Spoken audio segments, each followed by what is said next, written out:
What are the options here, and how frustrated are the movie chains that they don't have more movies to show? Well, I think you got it right when you said it's a bit of a chicken and the egg type of situation we have here. Theaters need content, and without the content, it's tough to be open. I think on the studio side, what they're looking for, particularly in the United States, is New York and Los Angeles to be able to reopen its theaters.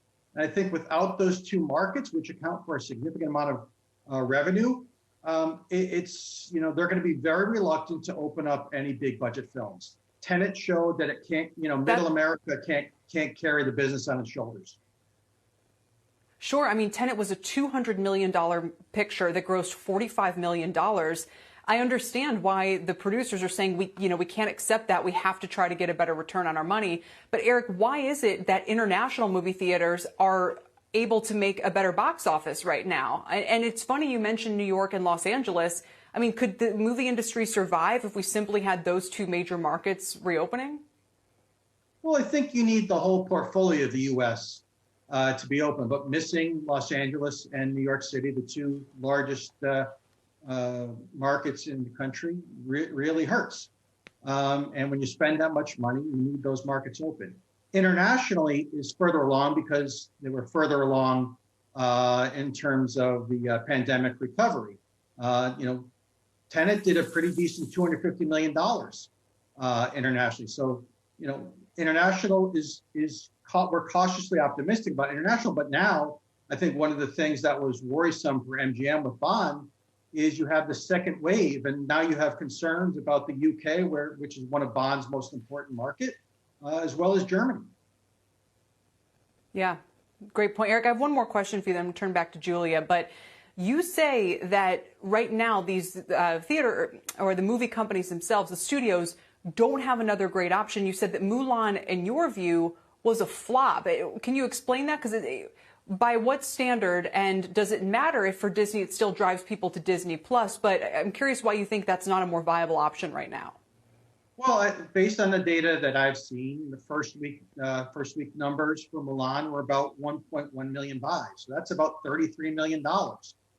It hasn't done exceptionally well internationally.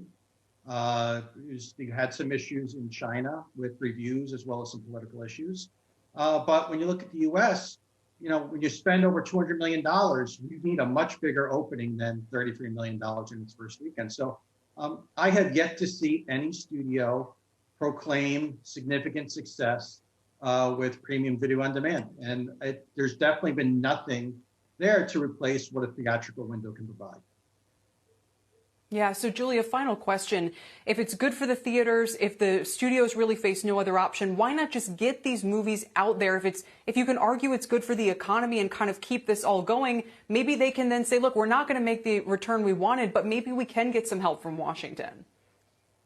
Well, look, Kelly, I think you have to acknowledge the medical risks here. I think that the reason the studios are holding back is what we saw with Tenet indicates that consumers are not really ready to rush back in big numbers. The states, New York City, Los Angeles, the two biggest movie-going markets, the local authorities deem that the numbers there are too high for it to be safe. So when you just simply don't have either the demand from the audience or the safety, element in place where people, where either the theaters are open or people will feel comfortable going back, it's just not worth it for the studios. And I think the move we saw with the delay of James Bond on Friday really indicates the studios say, okay, we're going to wait until, end of November or Christmas. It's going to be a total wash until then. Let's just focus on video on demand for the films where it makes sense. And it may not make sense to release a $200 million movie on video on demand, but it may make sense for some of the smaller films. So I think in a way that decision and that move gives some clarity to the studios right now